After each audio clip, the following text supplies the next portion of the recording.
In a previous section, I have spent a little bit of time going over some fundamental ideas and principles in the endgame that should help you to plan more effectively and indeed to play more effectively. In the endgame, specifically, we were focused on King and Pawn Endgames. Now, I'm going to once again continue with King and Pawn Endgames as my focus, although I may touch upon some Rook and Pawn Endgames and certainly will consider positions such as the one we have here, where in the beginning we have more than just King and Pawns. Now, specifically for this first video, I'm going to discuss two very important concepts. The first is being aware of converting into King and Pawn endings. So this possibility. What do I mean by this? Well, in this case, as you can see, white has a rook and black has a bishop.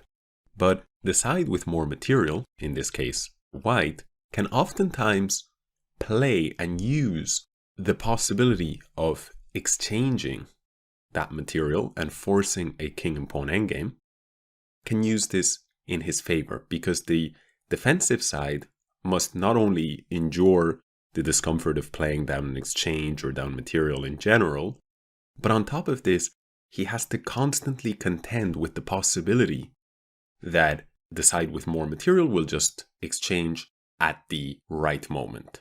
So that's the first thing I want to discuss with you, and we'll show some examples beginning with this one. The second thing I want to discuss is the concept of the reserve tempo in an endgame. I won't explain this one right now. You'll understand what is meant by reserve tempo very soon when we actually discuss this with the help of setting up key positions. So in this position, white is for sure winning. Although black has this majority of pawns on the queen side, white has a majority on the king side, so this balances itself out. But a clean exchange, rook versus bishop, in this situation, the rook is extremely effective since there are a lot of open files and the rook can just move around and create many attacking possibilities. The game continued with the move king to e1. Black now went king to e5, king to d2, king to d4, and clearly black would like to drive this pawn forward. However, white has a nice bind on the dark squares, and so there is no real hope of progress. So white for now ignores black's possibility of c3 check, and he pushes pawn to g4, and his intention is very simple. He's just going to play h4, g5, and sooner or later black will probably have to part with this bishop in order to remove the pawn. Now, here, black played the move bishop to d3, and this move carries a very nasty threat. If white, for example, plays h4, now black would play c3 check. B takes c3, b takes c3 check, the king is forced back, and the problem is that that rook that the king was defending will be taken, and in fact here, white would lose. However, playing this move bishop to d3 gives white the possibility of a well-timed exchange and converting into that winning king and pawn ending. Rook takes bishop, pawn takes rook, and here white advances the h-pawn to h4. Now, we'll actually be touching on it at another point, at least one more point, but for now I'll mention it. White has what we call a distant or an outside passed pawn. This is actually already covered in an earlier section aimed at a lower rating band. So I'm assuming you guys are, for the most part, familiar with this, but I'll just quickly review it. King goes to e4, g5, pawn takes, and so we see that both sides have a passed pawn. However, white's passed pawn is more, let's say, towards the edge of the board. And this is actually in white's favor, because after king f5, king takes d3, and king takes g5, both pawns have been eliminated, but white's king is more well placed in order to take the b4 pawn. Now, another thing I want to mention is that after king to c4, king to f5, and king takes b4, some people are unsure whether or not this position is a win or a draw. And even if they think this one is a win, some people might say, yes, this is a win, but if black's king was on b6 or on c6, then it might be a draw, or it would be a draw. In fact, this is a guaranteed victory regardless of where black's king is, unless of course black's king was here, here, or here, and then could just capture the pawn, right? But leaving that aside, of course, for the sake of completeness, we'll add all the squares from where black can capture the pawn. But besides that, we actually know for a fact that this is a win because of a theory called chi-square theory. Well, this pawn is on b2, and chi-square theory says that the squares a4, b4, and c4, if occupied by the white king, will guarantee victory to, well, the side with the pawn, in this case, the white player, will guarantee victory regardless of whose move it is, and regardless of where the other king is placed. So, I'm not going to elaborate further on chi-square theory here. However, I've made a video that is entirely dedicated to a discussion on chi-squares, and I strongly advise you to check that out if you're not familiar with this theory. So, for now, let us move back to this original position here. Bishop d3, and what we're focusing on is this clever possibility of converting into a very easy technical position to win here, because the pawn will push to h4, the black king must address those pawns, and then it's game over. Notice, for instance, if king to c4, g5, king to b3, say g takes h6, king takes b2, h7, the b pawn is nowhere near fast enough to compete with the h pawn, which is about to promote. So let's take a look at another example. In this second example, white here actually has an equal rook and pawn ending, but it's a pretty complicated one. White should actually play the move king to e6.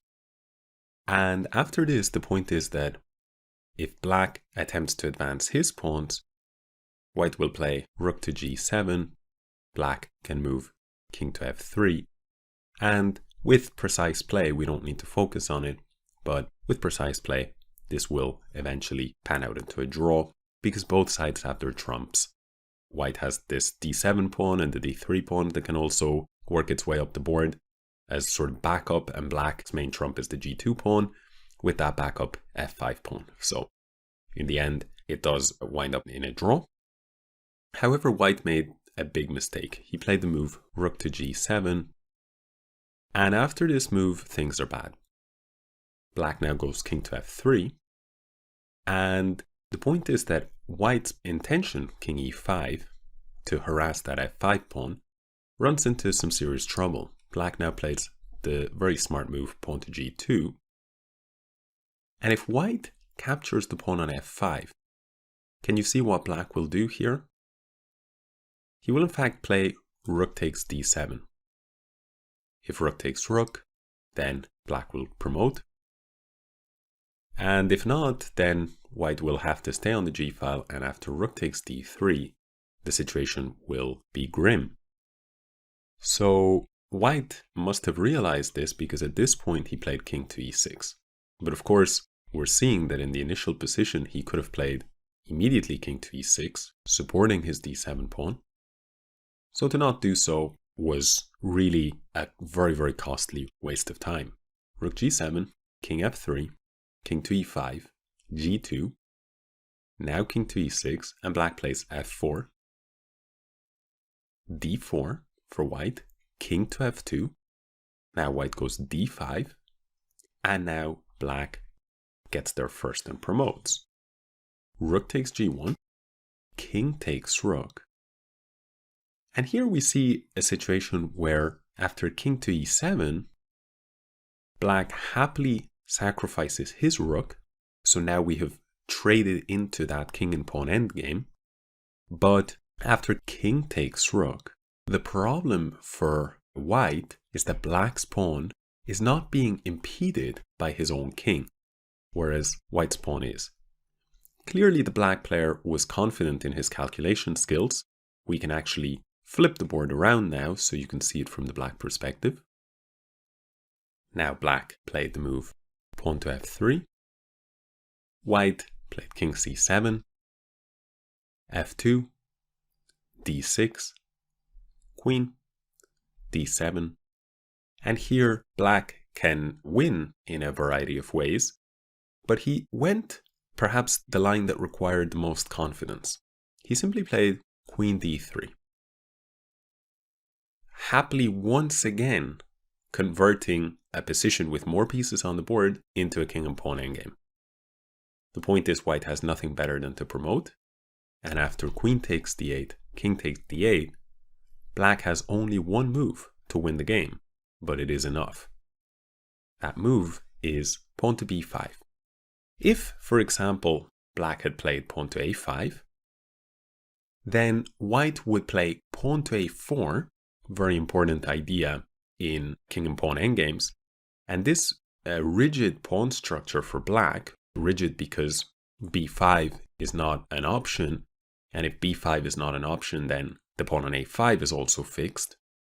This particular structure is very unfavorable because we now have one pawn that is essentially stopping two pawns in their tracks.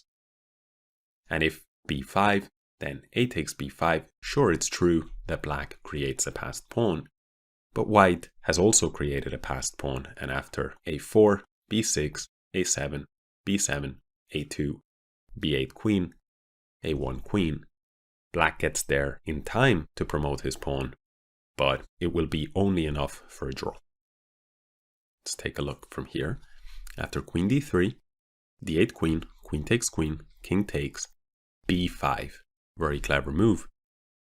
And the threat is simply a5 followed by b4.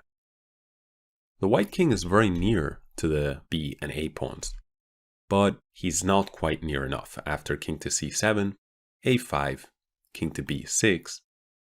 If only it were white's move here, it would actually be white who is winning because he could take either of these pawns and then safely promote his remaining a pawn. But it's black's move, and after b4, it's game over. King takes a5 will be met by b takes a3. And, a takes b4, simply a takes b4, and the pawn cannot be stopped in either case. So there we saw an example of black confidently trading into a simple to win king and pawn endgame, not on one occasion, but in fact on two. Here, on the first occasion, you might argue he didn't really have much choice, and that's definitely true. Then, however, on the second occasion, when he played in this position the move queen to d3, he had other alternatives to choose from, like queen c4 check, or queen f7, or even queen c1 check, but he just very confidently was happy to exchange his queen for the d-pawn, knowing that this resulting king and pawn endgame was a simple win as long as you find the move pawn to b5. Okay, great. Let's take a look at one more example. In this position here, it's black to play, and he is 2 pawns to the good. This is not a difficult endgame at all to win, since not only is he 2 pawns to the good, but these are the extra pawns that he possesses. However, I think it's instructive to see what he chooses to do. He plays the move rook to e7 in this position, and his threat is simply to promote with checkmate. So white must play rook c1, and now here comes the conversion into that king and pawn endgame. Simply promotes, rook takes queen is forced, rook takes, and now king c5. White plays king to d1, black approaches with his king. White tries to hold the king off for a bit, but he cannot do so for too long. King goes to e4, and white must step back with the king, and so the e3 square will be free. White goes king to d1, king goes to e3. The threat is very simply to push the f pawn.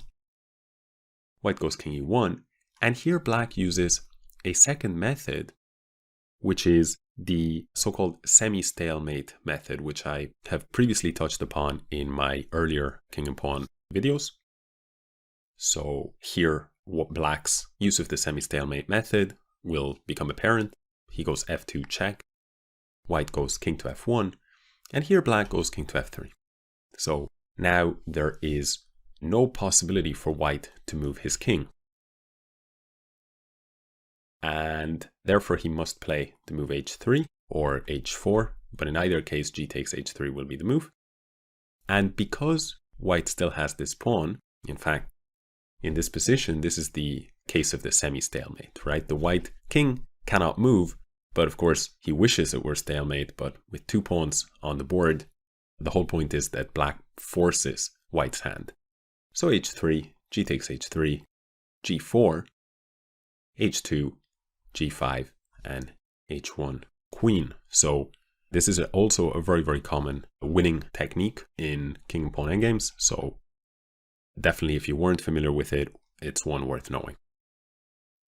So that is it as far as the first topic, which is conversions into simpler King and Pawn Endgames, where you can just calculate right through to the end.